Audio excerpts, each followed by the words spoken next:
Vilji allt sem til þarf heiti endurminningarbókar séra Vigfúsar Þórs Árnasonar.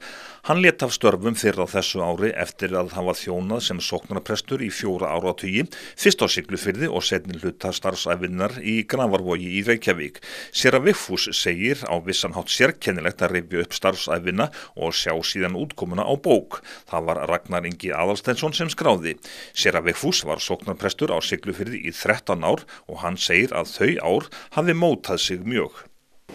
Þú segir frá því í bókinni þegar það var snjólaust á Siglufirði og þú varst beðinn að biðja fyrir snjókomu. Já, það var eitthvað 1980, það var merkilegt sem átti sér stað þá. Sjálfgeft, þið þekkjum báðir á snjólaust og það var haldið skíðaþing og skíðamót Íslands sem var haldið á Akureyri, Ísafirði og var líklega ekki Reykjavík eitthvað byrjað allavega mikið fyrir norðan og Ísafirði. Og þannig á föstudaginn langa alltaf fastmót að halda skíðaþing, ekki keppt. Það var einu sinni keppt að fór illa slösuðust þekktir íþróttamenn jafnvel frá Siglufirði. Og þannig morgun á föstudaginn langa, þá kemur til mín Hreggviður Jónsson, síðan þingmaður borgaraflokksins, Siglfirðingur allstaðar, alveg upp á Siglufirði. Og kemur til mín, hann átti sér óasterka trú held ég sá hann kom svo til kirkju þegar hann var hérna fyrir sunnan og segir Vigfús, hægt kannski bara held ég allt snjólaust, ekki hægt að biðja fyrir snjókomu. Svo ég fletti nú upp í en helgu bók og þar stendur þú skal gera alla hluti Guði kunna og er óhræddur við að biðja hann aðstoð og hjálp og lík. Og ég sagði, já, gerum við það ekki, ef ekki bara maður ekki að láta Guð vita af öllu sem skeður. Og svo í lokabenni í kirkjunni, allir mættu og kirkjan alltaf svo stór á Siglufirði. Hún enn stærsta kirkjan landsins miðað við fjölda sóknarbarna. Yfirfull kirkjan, ég bið fyrir snjókomu og svo til að stytta svona göngu út á tröppuna. Og það var byrjað að snjóa og það snjóaði.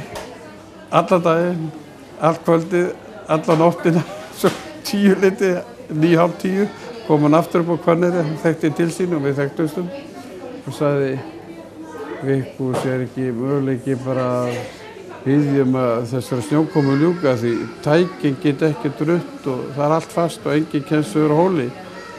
Og ég sagði, jú, við skulum bara bauða honum inn til mín og það var inni hjá mér og við skulum bara saminast bænum það aftur og svo hætti að snjóa. Maður hlægir en allir gríni fylgir ykkur alvara og þetta var yndislegt og þetta upplifði nú allt skíðafólki og var af að þakklátt, vonandi Guði sínum.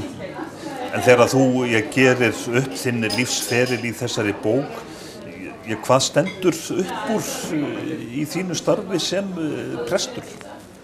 Já, það nú kannski fyrst og síðast að hafa fengið að starfa eiginlega með góðu fólki, nefndi áðan Siglufjörð og í Grafarvogi og finna hvað margir eru tilbúnir að, kannski sést það ekki alltaf daglega, hvað margir eru tilbúnir að veita kirkjunni lið og maður hefur eignað sína ævivini í kirkjustarfinu, auðvitað áttu maður aðra vini líka sem eru góði vinir ennþá og allt það, en kannski það að það vináttan og eiga vini, ég segja að eignast sem vini, svonefnda kristvini sem vilja gera kirkjuna áhrifamikla sterka og líknandi og biðjandi og boðandi. Þú fórst á margan hátt nokkuð ótroðnar slóðir á árum áður. Þú messaður upp í Hvanneyraskál ofan Siglufjarðar og svo framvegis. Fyrir það vaktirðu talsverða athygli sem prestur? Já, ég hugsa, það þótti merkilegt. Ég held að einn byrjun var að messa borðið skuttor á sjómannadaginn á Siglfirðingi, og kórinn fór borð og söng og fólki var höfninni, svo var siglt fjörðinn, síðan messum við upp í Hvanneyraskál á 70 ára afmæli Kaupstaðarins, nú einmitt framöndan 100 ára afmæli á næsta ári. 2018 fyrirgefið og síðan fórum við í Héðinsfjörð og inn í Hósdal og víðar, þannig að þetta kannski vægt athygli því þetta var óvenjulegt. Það var meira þóttu sem var merkilegt prestur og fylgdi alveg kom ríðandi í messu í Kvennaraskál sko, bæjarfókinn sem fremstur í flokki og presturinn með. Jafnvel biskupinn Pétur Sigurðsson, ljúfur biskup, það var hans viðkvæmur hvort þetta væri aðeins svo mikið að ég kemur ríðandi, en það var nú eftir forna prestar riðu til messu. Og það má segja auðvitað kannski að maður gerði svona ýmislegt sem var ekki hefðbundið og ég var nú kannski svo heppinn líka, ég þori ekki að missa aftur svona ef ég byrja að missa út í messa Siglufirði að því það var alltaf sólskin og blíða og Héðinsfirði var náttúrulega ævintýraleg. Þar komu hestamenn yfir fjalli og þar lenti Ómar Ragnarsson á flugvélinni og tók þátt í messunni á Frúnni. Ertu sáttur við bókina?